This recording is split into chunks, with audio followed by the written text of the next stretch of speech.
नमस्कार। शब्द विन्यास 666 के मंच पर आप सभी का एक बार पुनः स्वागत और अभिनंदन। कहानियों की इस श्रृंखला में आजकल हम जिस कहानी को सुन रहे हैं उसका शीर्षक है बंद गली का आखिरी मकान। रचनाकार हैं धर्मवीर भारती जी। आज हम कहानी का तीसरा अंक सुनेंगे। कहानी के शेष अंक चैनल शब्द विन्यास 666 पर उपलब्ध हैं। तो सुनना प्रारंभ करें।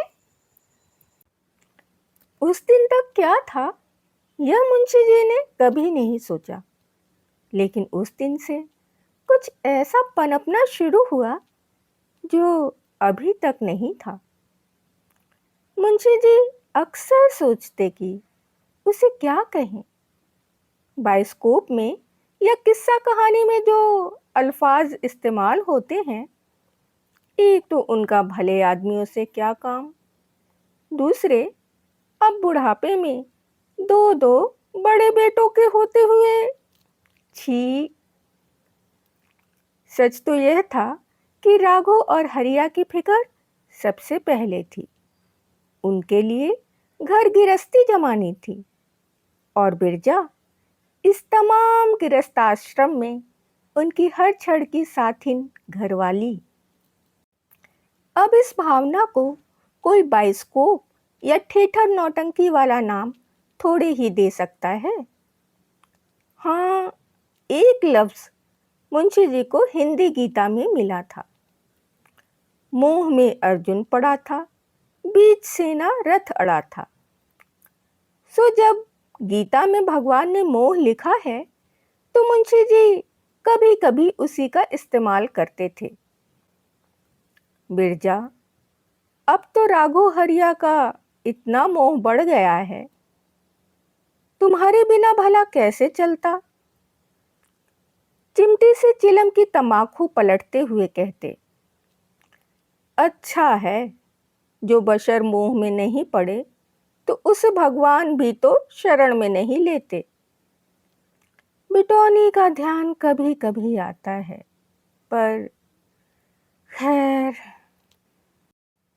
वैसे हरिया ने उस दिन आकर बताया तो किसी को यकीन नहीं हुआ। उसके बताने का ढंग भी तो कितना टेढ़ा था। बाहर से झूमता आया और बोला, नानी, ओ नानी रे।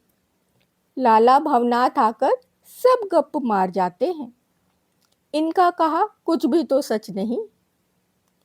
न घर पर किसी ने हल्ला बोला, न मुस्तफा पहलवान ने मुंशी जी को छुरा भोंका। अरे जबान संभाल हरिया, यही चूल्हे की लकड़ी से छौंस दूंगी मुंह, हरदेही ने डांटा। सच रे नानी, भवनाथ लाला कहते थे कि बिटौनी की गाड़ी का रंग हरा है। झूठ, धानी रंग है रे। रंग पहचानना इलम की बात है, न कचहरी से आती है न इसाक मियाँ की टाल से। लाला लूली का इलम हुनर से क्या काम। कहाँ देखी गाड़ी तूने, बिटौनी बुआ आई है क्या हरिया, बिरजा ने पूछा। बुआ न पुआ, काहे की बुआ, हमारी कोई बुआ हुआ नहीं। हम ठहरे पंडित हरिराम मिश्र, वो कायस्थ। और इतने में दरवाजा खुला और बिटौनी छोटी बच्ची का हाथ थामे अंदर। ए, भैया हैं हमारे कि कचहरी गए। घर तो घर, सारे मोहल्ले में शोर मच गया। बिटौनी आई है। मथुरा बाबू की छोटी बहू ने ताक झांक कर गाड़ी देखी और मुंह बिचका कर बोली, ओह, मिट्टी के तेल से चलती है, हमें तो बास आती है। पड़ाइन ने छोटी लड़की को भेजकर कहलाया, जरा गाड़ी में बैठने से पहले मिनट भर को हो ले। मुंशी जी कचहरी जा चुके थे। बिटौनी उठ खड़ी हुई। हरदेई बोली, बिटिया, भैया के घर आई हो, बिना मुंह जुठारे कैसे जाओगी? हमारा बरत है आज, बिटौनी बोली। भैया से कहना कि कुछ जायदाद ले रहे हैं हम लोग, बैनामा भरोसे का लिखवाना है, और जरा झगड़े की जमीन है तो जरा कागज पत्तर देख लें, इनसे दफ्तर में मिल लें कभी। और पढ़ाई की बेटी से मुड़कर बोली, चल टुन्नी, बड़ी प्यास लगी है, तेरे घर एक गिलास पानी तो पिए। थोड़ी देर बाद जब बिटौनी की गाड़ी स्टार्ट हुई तो फिर मथुरा बाबू की छोटी बहू ने झांका और धोती से नाक दबाए आकर बैठ गई। मरी, मट्टी के तेल से चलती है, इससे तो हमारा तांगा भला, मोटर दिखाने आई थी।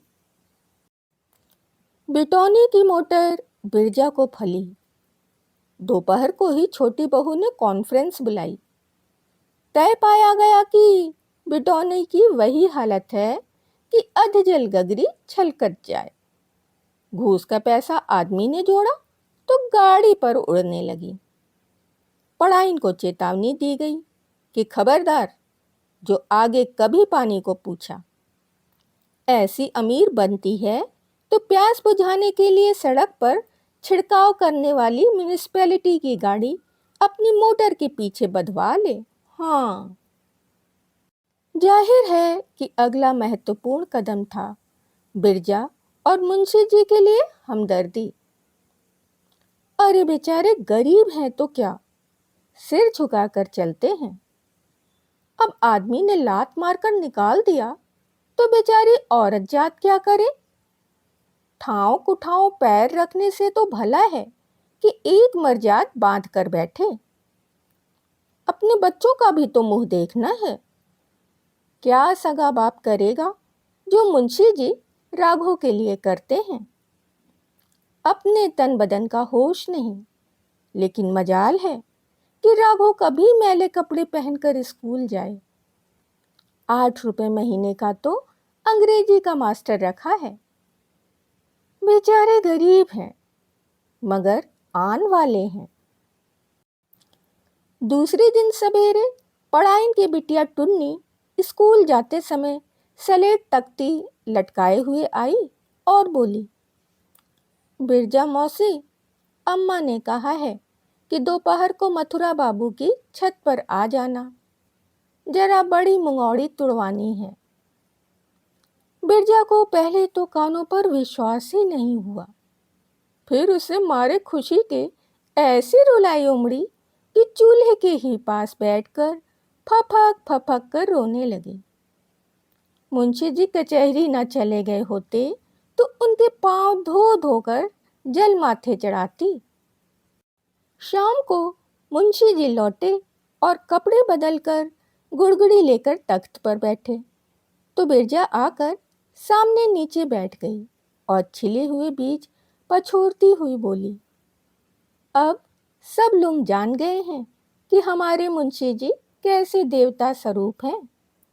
आज छोटी बहू कहती थी, और उसने दोपहर की सारी गाथा पुलक पुलक बताई। मुंशी जी के चेहरे पर एक धीर संतोष झलक आया। चारों ओर देखा, फिर धीरे से एक हाथ बिरजा के सिर पर रखकर बोले, सब तेरी तपस्या है, गीता रोज सुनती हो ना? आज की हमदर्दी और सबकी स्वीकृति ने बिरजा के मन को बहुत भर दिया था। वह कहीं भी कंजूसी क्यों दिखाए? मुंशी जी से बोली, बिटौनी बीबी कह गई थी, सच सहाय बाबू के दफ्तर गए थे क्या? नहीं। क्यों? मुंशी जी कुछ भी नहीं बोले। एक मुख्तसर सी ठंडी सांस। बिटौनी की इस तरह से आने से उनके मन को कोई चोट लगी थी जो बिटौनी के विरोध से भी नहीं लगी थी। मुंशी जी का मन विद्रोह चाहे न कर पाए, लेकिन स्वाभिमानी था। उन्हें अंदर ही अंदर कहीं यह बात कचोट गई थी कि आखिरकार बिटौनी ने भी यही माना कि भैया गरीब हैं, अतः जैसे चाहो इस्तेमाल कर लो। मोहल्ले की स्वीकृति जो बिरजा को इस तरह उल्लसित कर गई, उन्हें ज्यादा नहीं छू पाई। उन्हें लगा कि मोहल्ला बिटौनी की अमीरी से आतंकित होकर उनकी गरीबी को भलमनसाहत का पर्याय मानकर उन्हें स्वीकार कर रहा है, ताकि बिटौनी द्वारा आहत मोहल्ले का अहम उन्हें गरीबी के कारण क्षमा देकर संतुष्ट हो सके।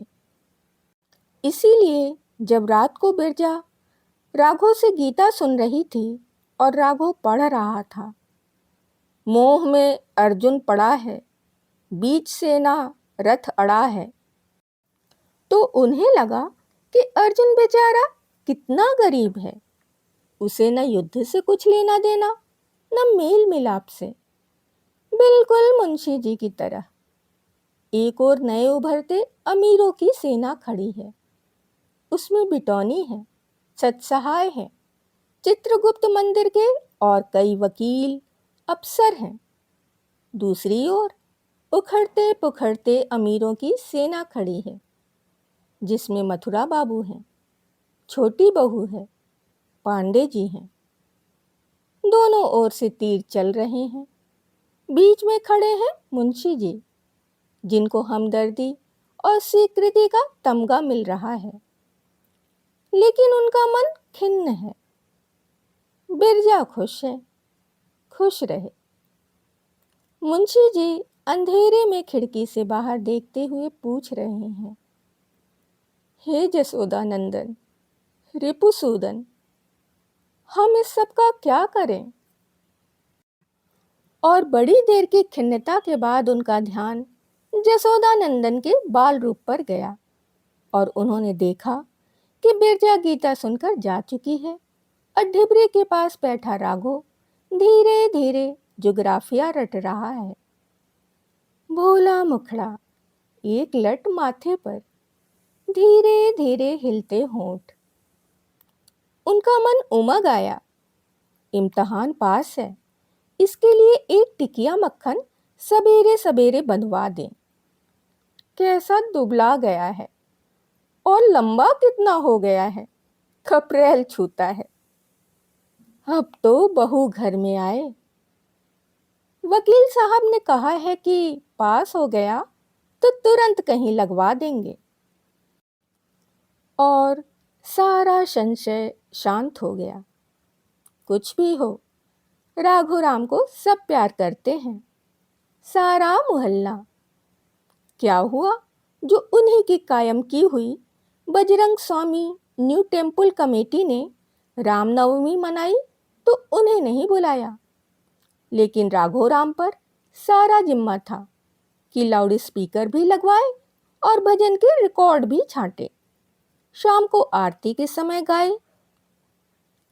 पांडे जी ने कहा कि यह तो सब तुम्हारी माया है मुंशी जी, ऊपर तखत पर आकर बैठो। पर मुंशी जी नीचे दरी पर ही बैठे और निहाल होकर देखते रहे कि कैसे राघव तखत पर चढ़कर मसनद पर झुककर मथुरा बाबू से पूछ रहा है कि राधे श्याम की रामायण वाले रिकॉर्ड लगाए कि रघुपति राघव कीर्तन वाला। हे बजरंग स्वामी, राघव को खूब खूब सुख संतोष देना। मुंशी जी ने आरती के समय मलका विक्टोरिया वाला रुपया थाली में डाला और प्रसाद लेकर चले आए। यह बात नहीं कि मुंशी जी के मन में हरिया के लिए ममता न हो, लेकिन हरिया जरा कठिन जीव था। पहले वे उसे कचहरी जाते हुए एक दो अन्नी रोज देकर जाते थे, लेकिन बाद में उसने नानी से कहा कि महीना महीना 5 रुपए बांध दे मुंशी जी, रोज दुअन्नी क्यों देते हैं? हरिराम मिश्र कोई मंगते फकीर हैं? मुंशी जी को यह भी मालूम हुआ कि इस 5 रुपए में से अब हरिया बीड़ी भी फूकने लगा है, पर उन्होंने कभी कुछ कहा नहीं। लेकिन उस दिन उन्हें गुस्सा आ ही गया। कल्याणी देवी के मंदिर में किसी ने श्रृंगार कराया था और उसी के बाद चौधरी साहब की बगिया में चैती की महफिल जमी थी। चैती गाने बनारस से विद्याधरी आई थीं। हरिया रात भर गायब रहा। खैर, यह भी कोई बात नहीं। लेकिन दूसरे दिन कचहरी गए और राघव की नौकरी के लिए वकील साहब से बात की तो वे बोले, बड़े चौधरी से बात की थी, कल महफिल में वे भी थे। उनको गऊ घाट वाली ड्योढ़ी भेज देना, अभी 80 रुपए देंगे। मुंशी जी को जैसे कहीं का धन मिल गया। आखिर राघव अपने पांव पर खड़ा हो गया। मेरा बेटा, मेरा लाल। हे गंगा माई, अब की माघ मेले में बिरजा के साथ जाकर महीने भर कल्पवास जरूर करेंगे। हरदेई भी कब से कह रही है। उन्होंने बहुत झुककर वकील साहब को प्रणाम किया। आप ही का बच्चा है हुजूर। और चलने लगे तो वकील साहब बोले, मुंशी जी, आपका छोटा बच्चा बड़ा गुणी है। कल महफिल में क्या सारंगी छेड़ी है। चौधरी साहब ने 2 रुपए बख्शीश दी। पूछ रहे थे कि राघव इसी का बड़ा भाई है। मुंशी जी को जैसे धक्का लगा। राघव की क्या इज्जत रहेगी अगर हरिया की ये कर्म रहे तो? घर जाते ही या सारंगी टूटेगी या हरिया की हड्डी पसली, बिल्कुल तय। लेकिन घर पहुंचते पहुंचते हरिया की बात ख्याल से उतर गई। जाते ही बड़े प्यार से कोट उतार कर बिरजा को थमाया और बोले, अब तो कमाऊ पूत वाली हो गई। कल से राघव नौकरी पर जाएगा। बिरजा कोट खूंटी पर टांगते हुए पुलक कर बोली, सच? तब तो अम्मा से कहें गोपीगंज वालों से बात चलावें। आज कहानी को यही विश्राम देते हैं। शेष कहानी अगले चौथे अंक में सुनेंगे। कहानी यदि आपको पसंद आ रही हो तो आप इसे लाइक कर सकते हैं, मित्रों और अपने परिवारजनों में शेयर कर सकते हैं। जो भी नए सदस्य हमसे जुड़े हैं वो चैनल को सब्सक्राइब कर लें और बेल आइकन को बिल्कुल भी दबाना ना भूलें। अभी के लिए विदा। शुक्रिया।